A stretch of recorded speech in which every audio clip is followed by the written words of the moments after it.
In this video, we'll take a look at some new methods now available to you for updating your website. These new methods give you more flexibility in how you organize and present your material to the public.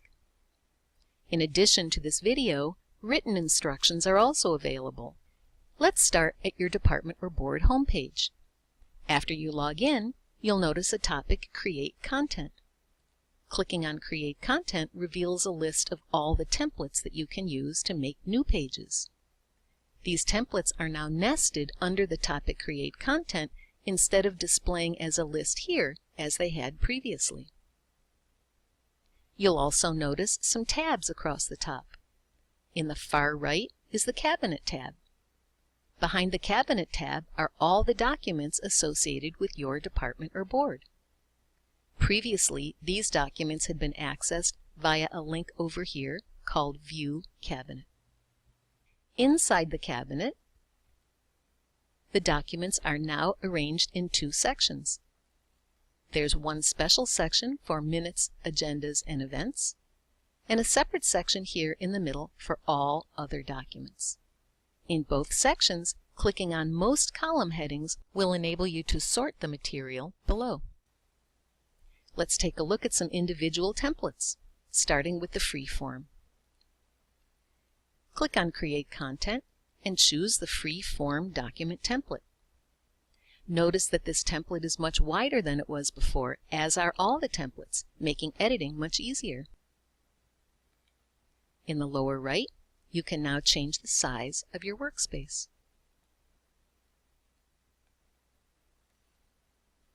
Just as before, add a title for your document, enter the details below. Now, before you save and close, notice there's a new topic, Display Options. Display Options allows you to decide where and how your new document will appear. Persistent links can be checked or unchecked. Checking persistent links will add the title of your document to the list of topics that displays on the left side that will show on all the pages within your department or board. You can open your page in a new window or a new tab across the top. We recommend this especially for PDFs. If you choose Disable Sidebars, that means that all the material that typically would appear on the far left and the far right of your page will not show, and the page will look like this. You may want to use this especially for news and announcements, or bulletins, or urgent alerts. If you choose Display on Where Do I Go For, the title of your page will automatically be added to a section on the home page of your entire website called Where Do I Go For, or Help Center, or Find It Fast. After you've made your choices, click Save and Close, and your new document will be added in all the places you specified. Now let's take a look at your calendar. You can now add events to repeat, say for example on the 4th Thursday of a month. Start at Create Content and choose the event template. Add the title of your event. Select an event type. Uncheck this box if you don't need to specify when your meeting will end. Click on a date. I'll choose the 4th Thursday of the month and specify my time. Clicking on Repeat will allow you to specify the details of your repeating event. You can choose to have your event repeat daily, weekly, monthly, or yearly. And choosing each one of these will allow you to specify the details of that particular repeat interval. For example, if I choose monthly, I can have my event repeat on a date of the month, or say on the 4th Thursday of the month. I can choose individual months or the whole year. I can specify after how many repeats my event should stop repeating or showing on my calendar. I can exclude certain dates, say for example if a holiday falls within my repeat, or I can include dates that I'd like that may not fall within my repeat interval.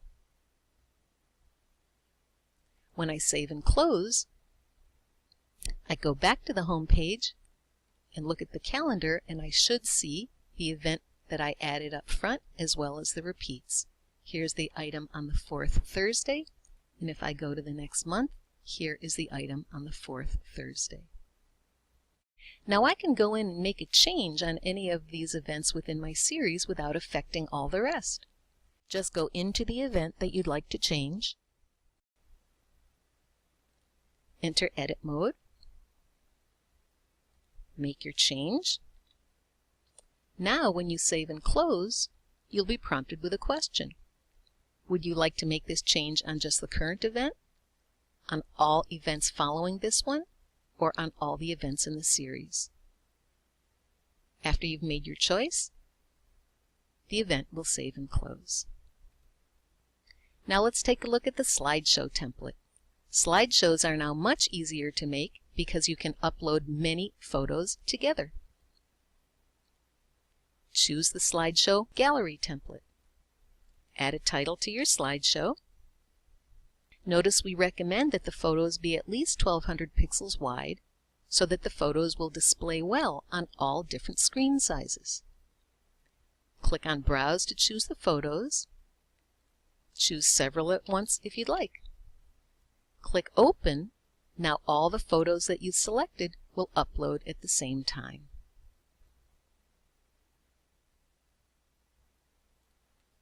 In the alternate text field, type a description of your photo. This will be read out loud by screen readers for people with low vision. If desired, add a caption and do the same for all your photos.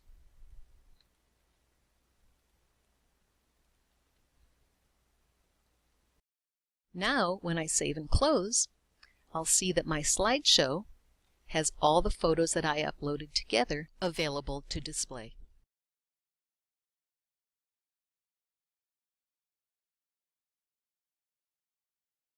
You may be familiar with urgent alerts. Urgent alerts are typically found on the home page of a website, looking like this in bright red. When an urgent alert is posted on the home page of a website, it will also display on the inside board and department home pages, looking like this. But you may have an urgent alert that is specific to your department or board. You can now add your own urgent alert that would show in addition to any that might carry over from the home page. Or, if there are no urgent alerts from the home page, you can have an urgent alert displaying alone. Start at Create Content and choose the Urgent Alert template.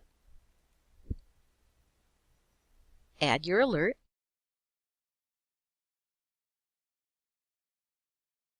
The details below.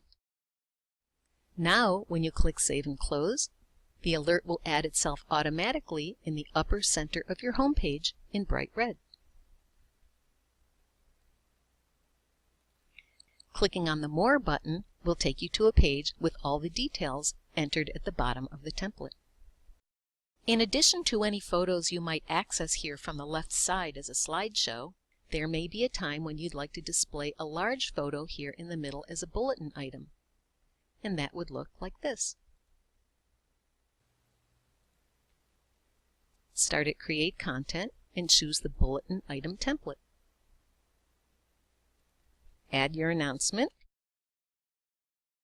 Notice the photo specifications are listed here. Click Browse to identify your photo. Add the alternate text. Add a caption if you like. Now, down below you have two choices. You can either add the details of your bulletin here, or you could link to another website or another page within the town's website for the details. If you link to another page, you can open that page in a new window.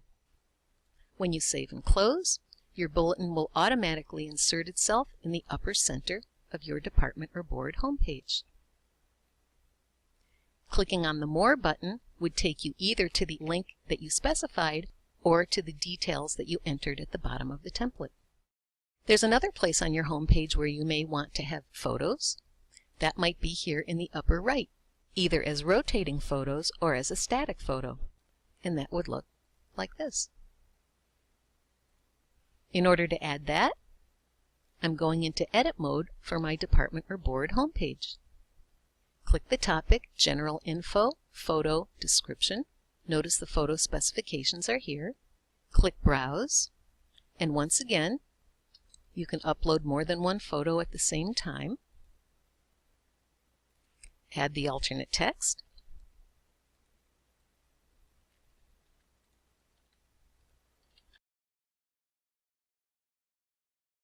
Now when I save and close, my images will appear in the upper right, and all the items that were here on the right will simply move down the page.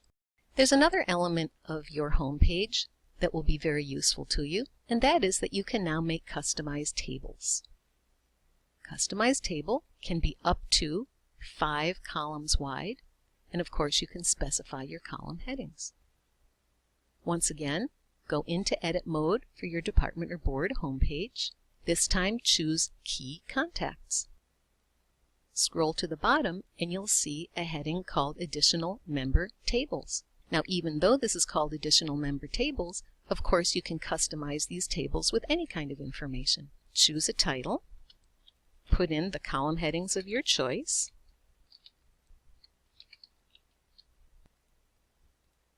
here, if you've previously created a person profile, you can choose a name from a list. Go ahead and add your details.